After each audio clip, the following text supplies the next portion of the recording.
Fala galera! Mais uma semana cheia de NBA. E hoje aqui no podcast a gente vai falar de um assunto que a gente nunca fala, né, Felipe? Imagina, nunca falamos disso. A gente vai falar novamente de Luka Doncic, porque a gente não quer falar tanto de Luka Doncic. Mas o jogador meio que obriga a gente a falar, né? Ele não ajuda, né, cara? Não dá o suporte pra gente, porque, cara, parece que cada semana que passa ele tá melhor. Isso aqui é absurdo, né? É muito absurdo. Com certeza. E a gente tem que relevar também que nesse momento da NBA, a gente tem muita coisa já tomando forma, sendo normalizada entre quem vai ficar em qual posição, onde a gente vai ver certas disputas, e aí a gente fica até com medo de falar mais do mesmo, né, sobre os times. Mas nunca exaltar Luka Doncic é falar mais o mesmo, né? Então, até porque ele segue surpreendendo, né? A gente acha que o segue fazendo muito diferente. Ex-gorduchinho, né? Ele já não é mais... tá fininho, né? Ele já não é mais tão porpetinha. Mas ele tá muito bem, tá muito bacana ver o Luka Doncic jogar dessa forma. Muito bacana mesmo. Tá destruindo, cara. Destruindo de todas as maneiras e convertendo esses desempenhos individuais em sucesso coletivo, né? Isso que é o mais importante, né? Exatamente. Antes de começar, Felipe, gostaria de dar um recado lá pra galera que tá ouvindo a gente, que a gente participou de um programa da CBN, né? Isso. O Samuel Leite, que faz o Transformação Digital diariamente na CBN, chamou a gente pra dar um recado, pra falar do podcast Buzzer Beater. E em contrapartida, a gente chamou ele pra dar um recado aqui pra gente também. Opa! Aí vocês vão ouvir ele falando aí um pouco do podcast dele, do programa dele, que é quase diário, segunda a sábado. E é só ouvir aí. Eu diria que é diário, domingo não conta, né, cara? Domingo não é dia da semana, né? Bom, vou rodar o áudio aqui pra vocês ouvirem. E aí, Heitor, e aí, Felipe, tudo bem? Aqui é o Samuel Leite do Transformação Digital. Tô dando uma passada rápida aqui no Buzzer para dizer que eu contei com a participação de vocês dois, lá no nosso podcast, que é um programa que, além de podcast, é um programa que nós temos lá na Rádio CBN Campinas, que vai ao ar todos os sábados das 11h30 ao meio-dia e que tem um podcast, como eu mencionei, de segunda a sábado, rodando aí no Spotify, no Deezer, no iTunes, em todos os agregadores. O Transformação Digital é um podcast focado em detalhar como a tecnologia e a inovação está transformando a realidade das pessoas, o mundo e a vida, de maneira geral. E aí eu convidei o Heitor e o Felipe para dar um pulo lá para falar um pouquinho mais do Buzzer, como é que funciona isso, para a gente dividir com a nossa audiência.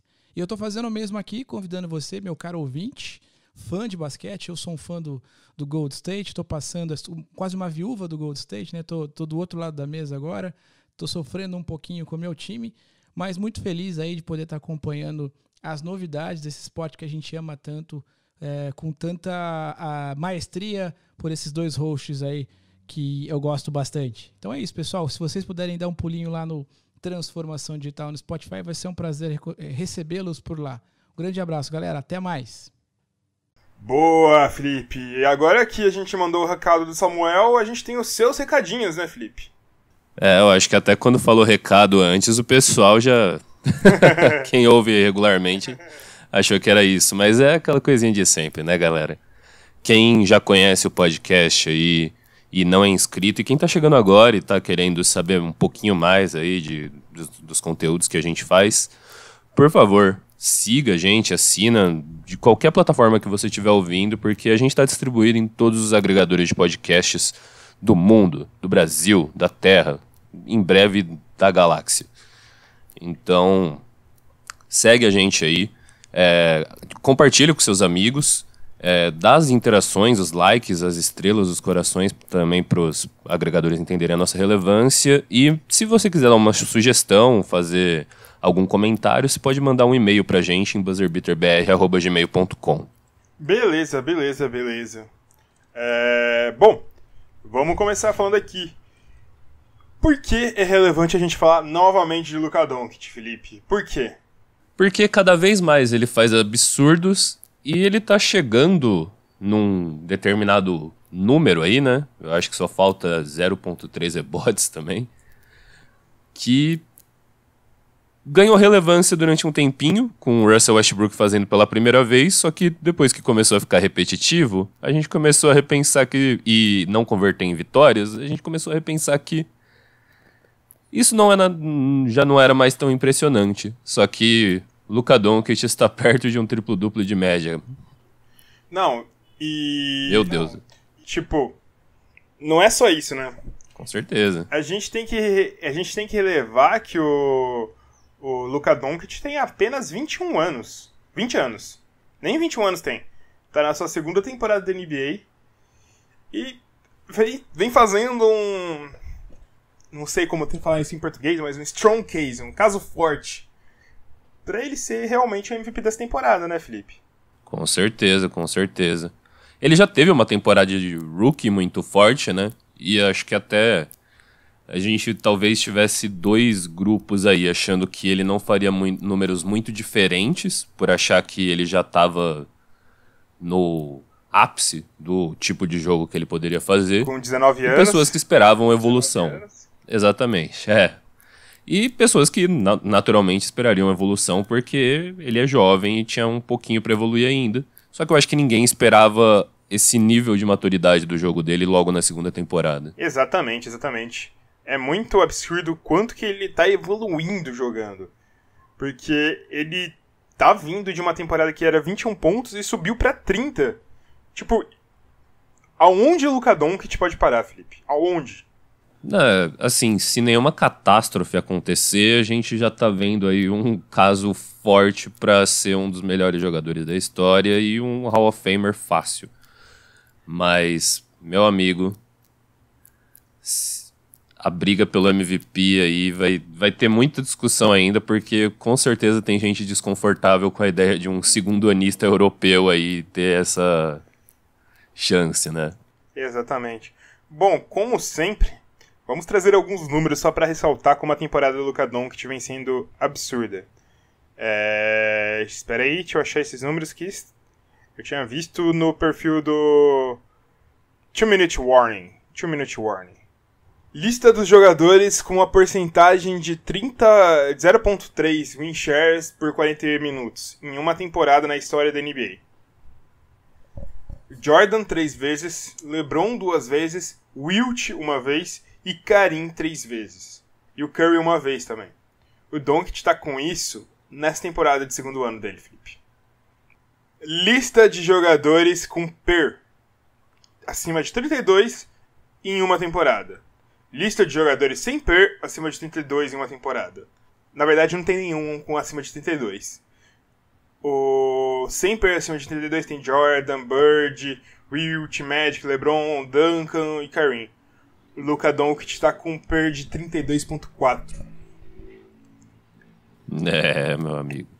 E agora, ajustando por 100 posses. Luka Doncic em 2020. 42, 15, 12 por 100 posses. E 56.4 de field goal, effective field goal. As 4 melhores temporadas estatísticas de LeBron James juntas. 36, 11, 11. 56,8 de effective field goal. As 4 melhores temporadas estatísticas de Larry Bird juntas. 33, 12, 9, com 52,8 de effective field goal. Eu acho que o Luka Doncic tá meio absurdo mesmo, Felipe. Não tem nem o que falar nessa hora, né? Não. É completamente absurdo. O que ele vem fazendo, assim, é óbvio que ele teve um começo muito forte, mas o que ele vem fazendo nas últimas partidas é sobrenatural, sabe? É muito sobrenatural. Nos últimos 10 jogos, ele tá com, o triplo-duplo de média.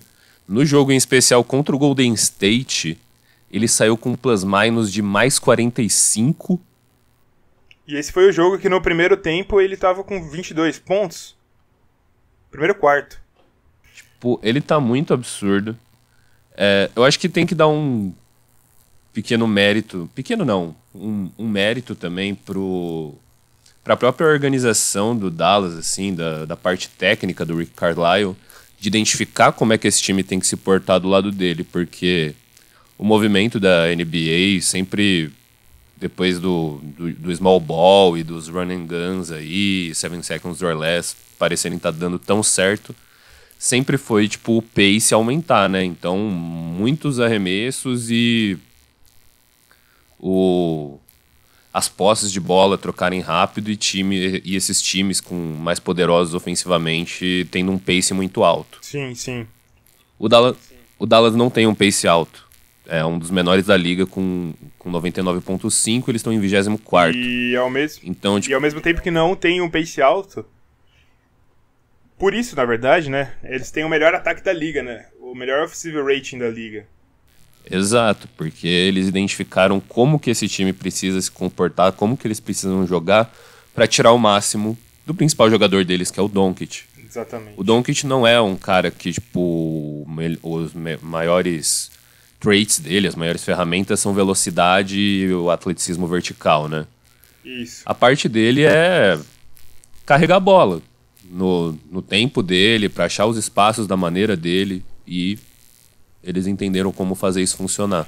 É que ele, não, apesar dele não ter velocidade, ele tem uma velocidade de pensamento, bicho, que é absurdo. Ele consegue mudar a passada dele, mudar o destino dele, mudar o drible, mudar a tática dele com uma velocidade que é muito absurda. Ele não corre. Não é simplesmente correr, né? Mas a facilidade é basicamente a grande característica física que o Doncic tem que supera os outros é o cérebro, né? Com certeza. Ele entende muito desse jogo chamado basquete. Muito, muito, muito. É uma visão muito absurda. Ele sabe usar muito bem os screens para pegar os mismatches, né? E, querendo ou não, isso é absolutamente importante. Principalmente num jogo em que muitas vezes ele tem a posse total no ataque da bola. Ele acaba definindo sozinho as jogadas. Então, meu amigo. E olha, que eu acho que só não é tão bom ao lado dele a questão do time dele. Porque eu acho que, tirando o Porzingis, os jogadores são de muito baixo nível. A maioria dos jogadores do time do Dallas são puros role players, não é tipo... Não são jogadores que fariam o Dallas competir a um nível muito alto. Sim, com certeza. E separadamente, com certeza não. Mas eu acho que eles conseguiram encaixar o jogo desses caras com o do Doncic. Tanto que você vê que os jogadores que melhor performam nesse Dallas, eles são jogadores que acabam participando das jogadas com o Doncic. Então, Dorian Finney-Smith está sempre dando um spot-up em algum lugar. Maxi Kleber e Dwight Powell estão sempre fazendo um screen para fazer o pick and roll e pegar um alley-oop. Então, tipo, os jogadores que melhor performam lá são os que acabam jogando junto com o Doncic nos esquemas. E isso que é engraçado, porque, tipo, o Doncic tá sendo aquele jogador que tá fazendo esses jogadores medíocres se transformarem em pelo menos jogadores ok's. Porque é o que eu falei, tirando o Porzingis, os jogadores são de nível medíocre. Porque não tem nada demais, sim. No jogo deles. Doncic precisaria de... Aliás, o próprio Porzingis. O Porzingis tá bem na temporada? Tá. Mas nem de longe é o Porzingis que a gente conheceu no New York Knicks. Tanto defensivamente quanto ofensivamente. Não está nem perto do sua melhor performance. Mas eu acho que precisaria de mais alguém nesse Dallas, né, Felipe? Precisaria de alguma presença mais incisiva, né? Acho que até para disputas maiores, principalmente, né? Pelo menos alguém que consiga arremessar melhor. Pra conseguir definir melhor sim. As coisas que o Doncic faz. Com certeza, com certeza. Nenhum dos jogadores que arremessam em maior volume no Dallas estão passando, acho que, dos 36% da linha de 3. O que é um problema. E aí você precisaria. Que para um time que tem um cara como o Doncic, que grande parte dos passes dele é jogando, tipo, pra fora quando ele tá infiltrando, né? É um problema, porque... E mostra muito mais a grandeza do Doncic, né? ele tá sendo completamente foda, assim, fazendo o time ser completamente foda, assim, só que sem ter nada em volta, né? Sim, sim. Eu coloco o fato dos jogadores em volta dele, esses jogadores medíocres, estarem fazendo alguma coisa boa, não só no Doncic. Aí eu coloco na conta do Rick Carlisle também, sabe?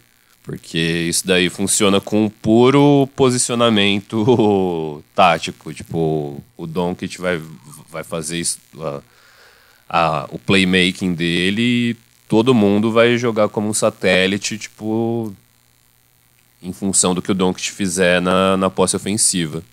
E aí eu acho que isso é um grande mérito da parte técnica do time também. Mas pensando aqui por alto, Felipe, quem você gostaria de ver nesse time? Ao lado do Doncic? Ao lado do Doncic? É. Cara, se for pensar alguém que tem uma capacidade de arremesso interessante, eu acho que até um flavor a mais, e que poderia sair do seu time com mais facilidade, eu penso num Bradley Beal da vida, Ia ser cara. lindo, né? Eu pensei nele também. Ele tá jogando um absurdo nessa temporada. E tá triste lá, né? Tá, ainda que o Washington, tipo, tá se beneficiando porque os times do leste, que estão naquela parte mais baixa da tabela, estão bem instáveis, né? É, o Washington não tá tão ruim quanto a gente imaginou que ia tá, né? Sim. Na verdade, é um time ruim, como a gente imaginou que é, só que é o que eu disse, se beneficia porque alguns times que a gente achou que ia estar melhor, Sim, exatamente. não estão. Eu acho que o Dragic ia ser legal também, né? O Dragic é interessante. Tudo bem que ia tirar um pouco da bola da mão do Luka Doncic. Exato, e começaria a fazer uma função que eu não lembro de ter visto o Dragic estar certo, que é justamente, tipo, por buscar algumas oportunidades de spot up, né? Sim. Tipo, tentar arremessar depois de uma movimentação. Eu acho que aí esse é o problema que a gente tem com o Goran Dragic. Mas que ia ser legal, ia ser. Mas eu acho que eu tô vendo o time do Dallas se movimentar nessa final de conferência. Eu tô vendo. Até a trade. Tipo até trade deadline pra conseguir chegar bem nos playoffs. Me parece. Faz sentido. Faz sentido. O duro é moeda de troca, né, cara? Tipo, vai ter que confiar mesmo em achar chutadores mais baratos, teoricamente, né? Uhum. E se for atrás de um nome grande, vai ter que dar bastante coisa em troca. Porque é bem estranho mesmo. Porque não tem.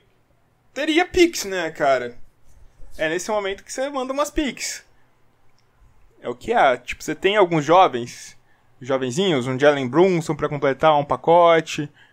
Ou buscar alguns jogadores como um Goran Dragic que não custaria tão caro. Não necessariamente ele, né? Mas alguns jogadores nessa situação. Mas vamos ver. Com certeza. Outro time que, pra minha felicidade, teve uns jogos muito bons nessa semana que se passou, Felipe, foi o Los Angeles Clippers. Sim. Cara, que momento que o Los Angeles Clippers viveu.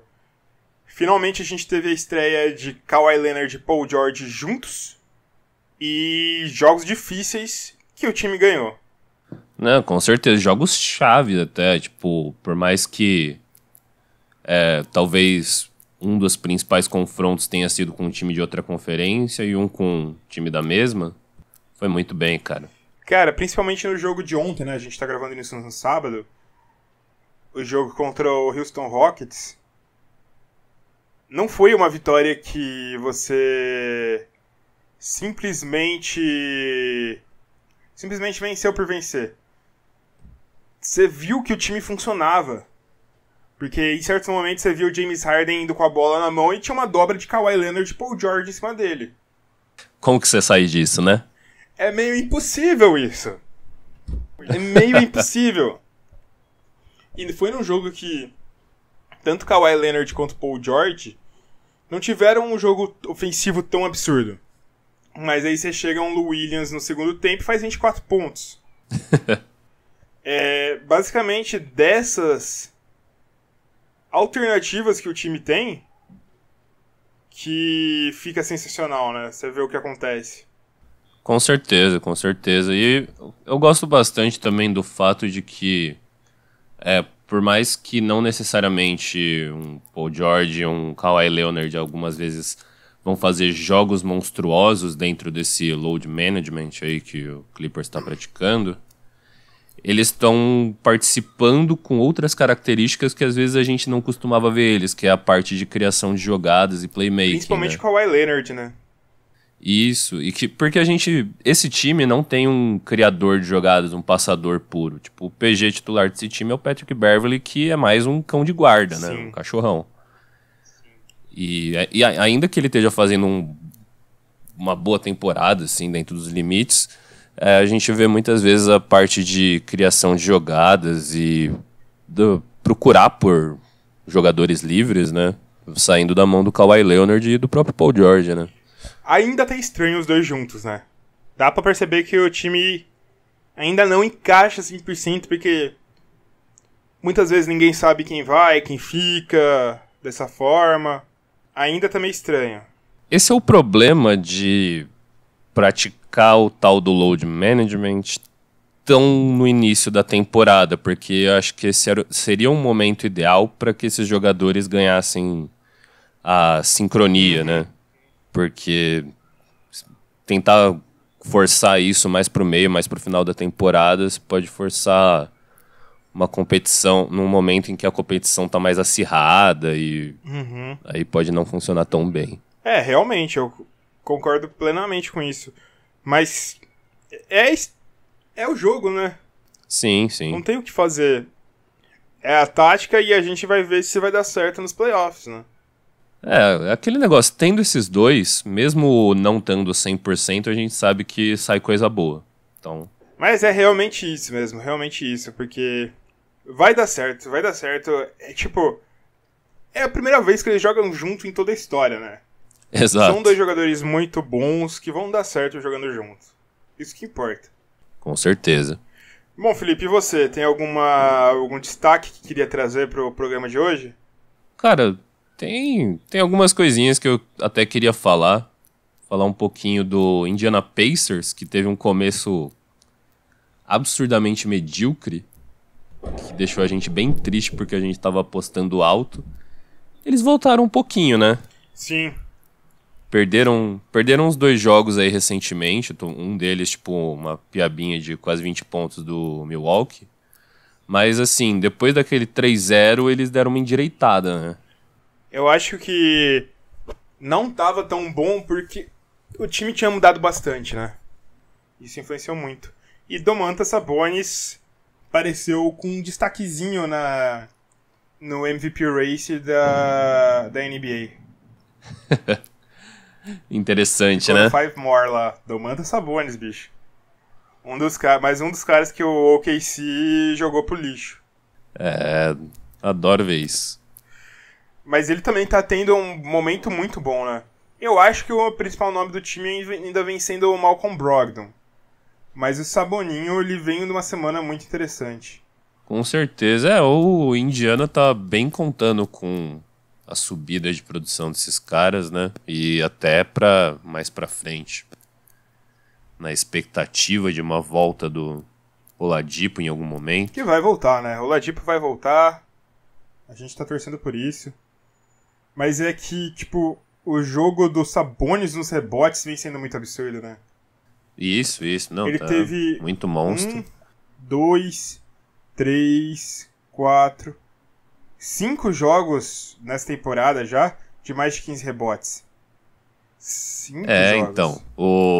Isso é bem monstro, até porque, por mais que a gente entenda que o Saboninho é necessariamente um bom reboteiro, ele não é o primeiro nome que vem à cabeça quando a gente pensa em reboteiros da NBA, né? Não. Você pegar ainda nos últimos 10 jogos, eu acho que é uns 10 jogos. Sim. Ele tá com média de 15 rebotes por jogo. 15.6. Olha só. 15.6 rebotes, 16.2 pontos. Tá vindo bem. Tá bem zaço. E o Malcolm Brogdon é aquilo que a gente falou, cara. Ele é muito bom. É um dos jogadores mais consistentes e confiáveis da NBA, eu acho. Ele é bem completo, né? Tanto na parte de eficiência, ele até tá talvez um pouquinho mais abaixo pelo aumento súbito de produção, né? Ele não era tão exigido dele quando ele estava no Milwaukee. Caiu um pouquinho a parte da eficiência, mas naturalmente que ele conseguiu converter isso pelo menos em alguns números absolutos aí, né? Principalmente de 3 pontos, né? Que era uma das coisas fortes dele, caiu bastante. Tem mais outra coisa que você gostaria de ressaltar? A gente já falou bastante também sobre ele, e até teve uma certa polemiquinha aí recentemente, mas ressaltar que o James Harden também tá fazendo uma temporada bem sobrenatural, cara.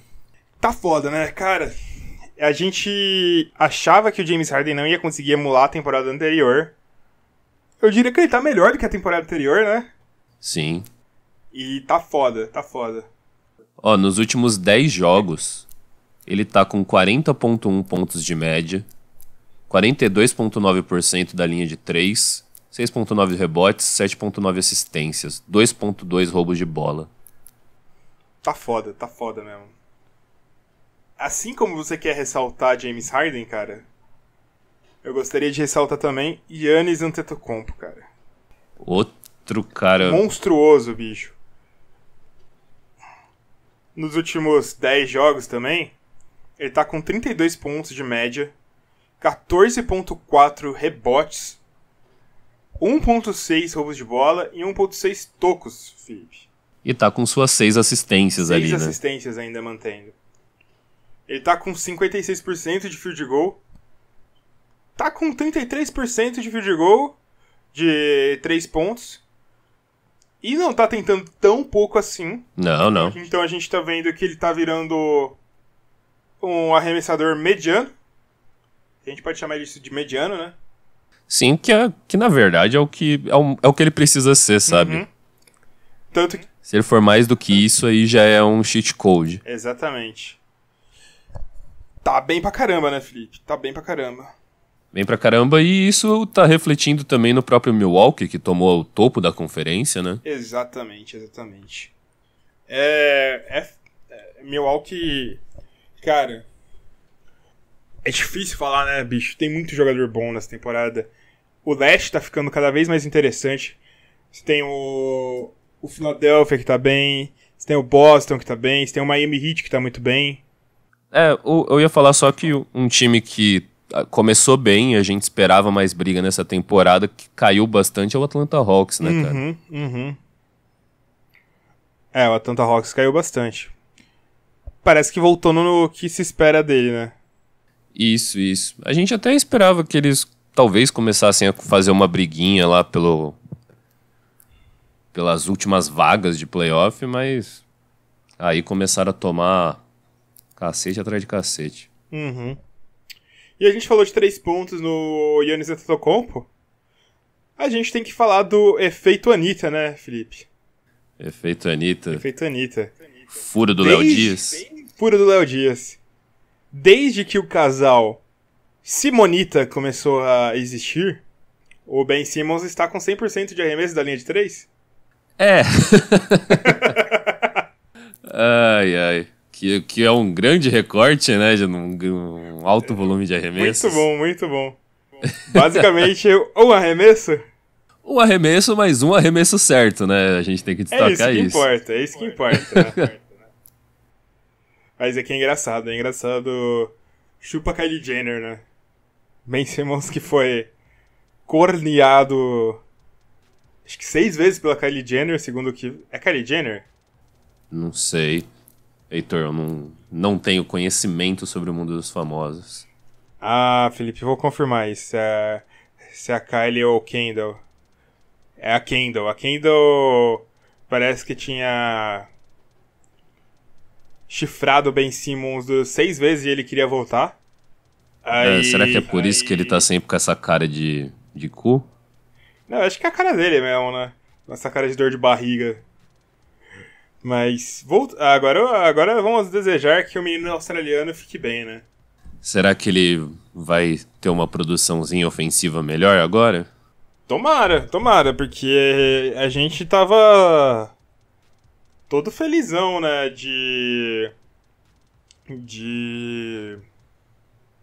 como fala? Com a possibilidade dele arremessar normal de cesta de 3, né? Mas ainda não foi, não saiu do normal. A própria produção normal dele, né, tipo, do jogo dele também não tá uma grande maravilha, né? Teve essa queda recente do Philadelphia, né? Foi o time que ficou mais tempo invicto na temporada, mas depois não tá a mesma coisa, né? E isso, sofreu uma série de reveses aí, ficou um tempinho perdendo bastante, tipo, teve uma série de uns 7 jogos no qual eles perderam 5, sabe? E voltaram a ganhar agora. Tem que esperar agora, tem que esperar pra ver o que vai virar do Ben Simmons e do Philadelphia. As vitórias do Philadelphia vieram contra Cleveland Cavaliers, New York Knicks e San Antonio Spurs, então. Que qualquer time vence, né? Acho que se a gente montar um time dos nossos amigos, a gente vence. Bem capaz. Porque tenebrosos esses times. Apesar que a camisa nova do Cleveland Cavaliers tá bonitona, você viu? Eu não vi. Tá formosa. Formosona. Mas é isso, Felipe. Eu acho que podemos encerrar por hoje, né? Podemos. Com certeza podemos. Eu não tenho mais nada pra falar. Eu também não. Bom, galera, se você quer continuar acompanhando o nosso podcast, vai lá, se inscreve no nosso canal no YouTube. Lá a gente também transmite podcast em youtube.com/BuzzerBeaterBR.